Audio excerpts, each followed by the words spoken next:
జనగామ జిల్లాలోని ఆర్టీసీ చౌరస్తా వద్ద బీజేపీ నాయకులు నిరసన తెలిపారు. సీఎం రేవంత్ రెడ్డి దిష్టి బొమ్మను దహనం చేస్తుండగా పోలీసులు అడ్డుకున్నారు.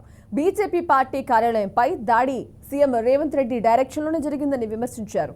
కాంగ్రెస్ పార్టీ అధికారంలో ఉన్నది 3 రాష్ట్రాల్లోనే, మేము 19 రాష్ట్రాల్లో అధికారంలో ఉన్నాం బిడ్డా అంటూ హెచ్చరించారు.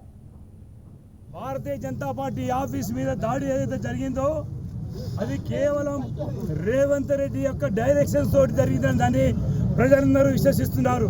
దీన్ని భారతీయ ప్రజలందరూ కూడా ముక్త కంఠంతో ఖండించాల్సిన అవసరం ఉన్నది.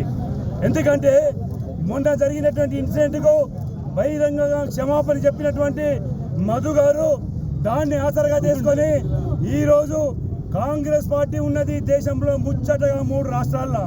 బిడ్డ మేము 19 రాష్ట్రాల్లో ఉన్నాం. మేము దలుచుకుంటే మీ గాంధీ భవన్ పునాలతో సహా లేచిపోతాయి, జాగ్రత్త గుర్తుపెట్టుకోండి. వీళ్ళు మొన్న అల్లు అర్జున్ మీద దాడి జరిగింది కేవలం రేవంత్ రెడ్డి డైరెక్షన్స్ తోటి. ఈ బ్లాక్ మెయిల్ రాజకీయాలు భారతీయ జనతా పార్టీ మీద జరిగి చెల్లవు బిడ్డ. ఇంకోసారి కనుక రిపీట్ అయితే మీ గాంధీ భవన్ పునాలతో సహా లేచిపోతాయన్నది ఒక్కసారి గుర్తు పెట్టుకోవాలి. మేము సినిమా యాక్టర్ లెక్క భయపడే వ్యక్తులం కాదు.